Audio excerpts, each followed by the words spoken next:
Bondo bandaku, dunyaku, amal-amalku diri. Oh, Kakang Rekyono Patih, Minoboyo, kula wonten dawuh pangandika Kaka Prabu Minasura. Sawentara kang selira padha sibuk ing pendopo agung pesanggrahan Samudra Dasar kene. Pangestunipun Kakang ditamani. Kawula nyon inggih Kaka Prabu. Purwalan ing kula nampi berkah pangestunipun Kaka Prabu Minasura. Kula tampi tangan kalih ndadosaken jimat tarite. Semami kula gesang wonten Madyapada tansah boten wonten rubika. Nanging kula ngaturaken sungkem ing pangabekti konjuk sahandaping pepodo Kaka Prabu. Walah. Iya mertelakake kowe setya tuhu. Lawan temen anggonmu nyendikani dawuh saka sendika apa kang dadi dawuh ingsun. Waktu dina iki dikepenake nggonira padha lungguh iki kaya durung dipiwanci nggonku medhar sabda wigati dina mirunggan. Wis kok akan jauh Kaka Prabu. Minopati kowe padha sibuk. Oh, kawula nggih Kaka Prabu sinuwun dalem ingkang kula sembah ingkang kula pundi. Pangestu ditamani. Ngesti dawuh dalem Kaka Prabu dinten mangke. Kula tampi tangan kalih dadosaken jimat. Senajan kula jaya prakusa ngaturaken bekti katur sinuwun. Oh iya. Dolem klewo ya tak tampa ndadekake bunga. Welas balah kabeh para mina-mina kang padha sibuk. Mula wektu dina iki pun Kakang badhe aweh sabdo rumentah marang sira kabeh wigati mungguing pun Kakang. Wis ora kurang apa wae. Nggonku mradata adil ing pesanggrahan Samudra Dasar kene. Duh sinuwun ngersakaken menapa paduka menika wantah kemawon. Kula ingkang badhe mirengaken sinuwun. Sawentara pun Kakang teteki ngurangi dahar sarta sare. 40 dina 40 bengi ora dahar ora sare pundhane ana pasupenan kang pancen owelo-welo wenteh kaya tenan-tenan iki. Sumanding putri jenenge Dwarawati tunggal sak guling kelawan pun Kakang amarga sawusing aku bantal godhong anak Permojo Jati panale bata salimbak neges kersane Gusti bisa untuk anugraha utawa kamulyaning urip yen pun Kakang jauh entuk Dwarawati Waduh, Koko Prabu. Adi ngersakaken krama. Kula mireng kala wau kok Dewi Dwarawati. Niku putri saking pundhut wae lha ya iki. Mangertiyo. Aku wis ngerti, nanging wis tak pemoho. Aku urip nyang jagat rame tanpa bopong tanpa gendong mangku kelawan Dewi Dwarawati wah kedua muridku. Mula senajan to iki garwane Prabu Brawijaya Andong Jaya nanging tak kersakake. Waduh Koko Prabu, niki merak pagrayu yen kok dipun lajengaken menapa boten ndrawasi gawe kapitunane sanes. Wis ora usah padha mulang luruk lawan wong tuwa iki. Kuwi nangka gantine wong atuwaku kowe notek. Inang jambe suruhe aku njaluk rabi kelawan Dewi Dwarawati. Waduh, rene kula menika tindih panguwasaning Koko Prabu Minasura. Inggih kula sagah lumawat wonten Majapahit. Yen pancen kaya ngono, kae Caraka nawala sing wis tak rikta kanthi ana tapak asma. Supaya kok aturake kelawan ngersani nata keprabu ing Majapahit. Yen kowe ora mentala, ijoan wae njaluk Dewi Dwarawati. Menawi sampun purna dawuh kalih Koko Prabu, keparing saking lengser kula badhe lumawat wonten ing Majapahit. Kula njaluk pamit Koko Prabu.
mandheg mangu medal jarining praja ulat ing semu panjenenganing Retyana Patih kok benten kalian Pajabat. Weh, kaya ngono iki rene pindhih panguwasaning Koko Prabu Minasura kang tan kudu aku nglamar. Nggonku mandheg mangu iki mau garwane liyan ngono wae.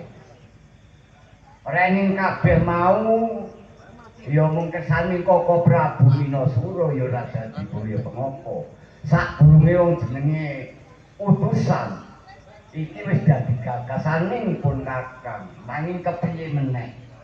Ya aja bali tumuli yen urung bisa nggoyong kelawan Dewi Worawati ya mula ngono iki padha pacak baris lumaku aja nganti mitayani upawa ing kono dadi cuwaning penggali Koko Prabu Minasura.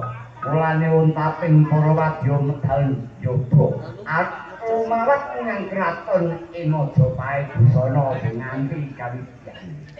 Ayo padha ricik-ricik senajan tumindake kaya ngene dibacutake.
para wadya yaksa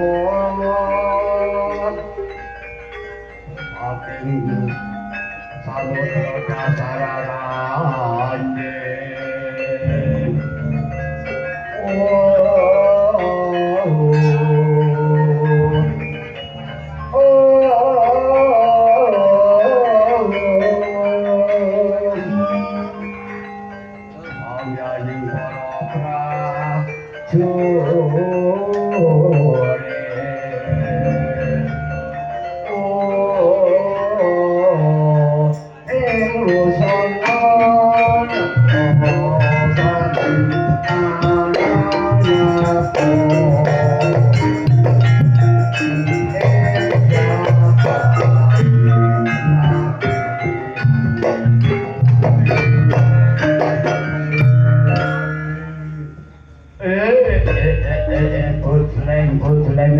lanat padha dritrikan wae lah salah aku nyimpangi wa padha disegati nengen padha diadang-adangi weh iki kaya arisan kula wangsa saka ngendi wae sedulur owanyake wong saka ngendi lan sapa sing dadi aranmu wae dan keparat ditakoni burung mangsuli wis mbales takon yo ora tege ngaling-aling adoh saka negara ing samudra dasar aku Minabaya aku Minopati Jaya Prakusa albujo ing samudra dasar weh pepak gelar sepatan kabeh para garisan yaksa diwanake iki patih Gajah Amber warangkane praja ing Majapahit. Wae, kowe to pematihe ya. Tiwas kebeneran. Iki prajurit Sineman, iki kang Bogo Gapura Yaksa njabani praja. Ya mula kaya ngono patih Gajah Anggur.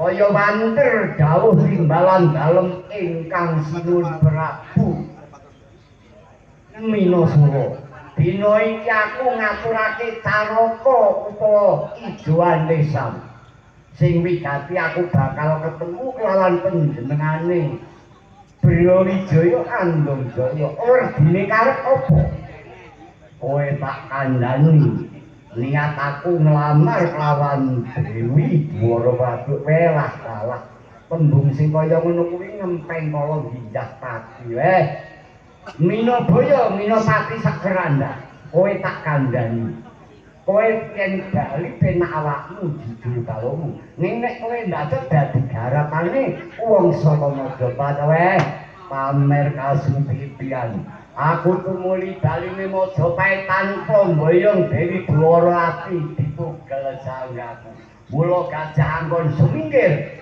aku belum sumingkir padha kok gelundungi gepeng ninggal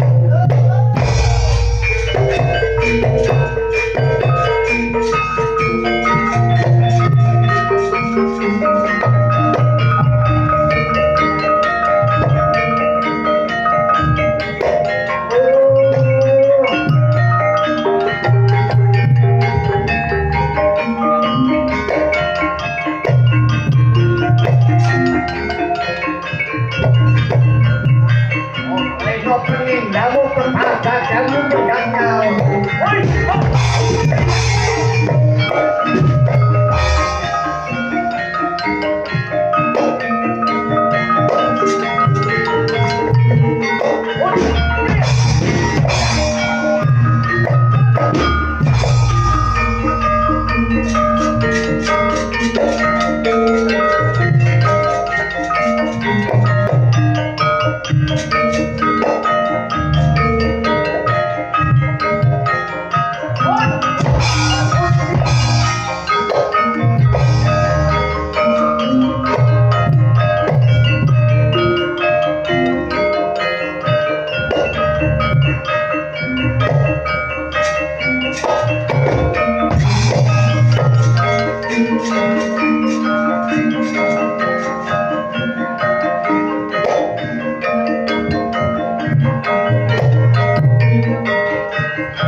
Kang Jaya Prakoso.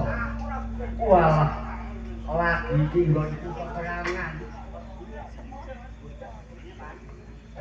Wah. Weh, nganti baru sinang lakune semut-semut padha kelu wong perang. Weh, jujune kok sing durung sinden-sinden. Nggone sinden iku ana apane ngono lho. Mongko barados ping 16. Kok isih tapi nggone dalam siji ora ono. Wah. Monggo jane adu silas sinden iku sepundi wae. Saya gelis wong lanang dalane. Karo liwat-liwat iki. Kang Jaya Prakoso ya culun clewo. Wes sing kok toleh iki mau mburi. Ojo mimis trampil cukat renjinas dhuwur mlayu. Kene mau menang apa kalah? Wah, aku kalah. Siadu. Nek priyayine ngono wong Majapahit iki cilik-cilik kendhek-kendhek. Ning antemane. Bareng aku diantem Bathuk Umak. Ya walah klebur peteng mangonku. Meneh diantem Suraneka. Bauku kang kiwa diantem meneh mak. Ya walah. Sak bantal konangi bau. Ora usah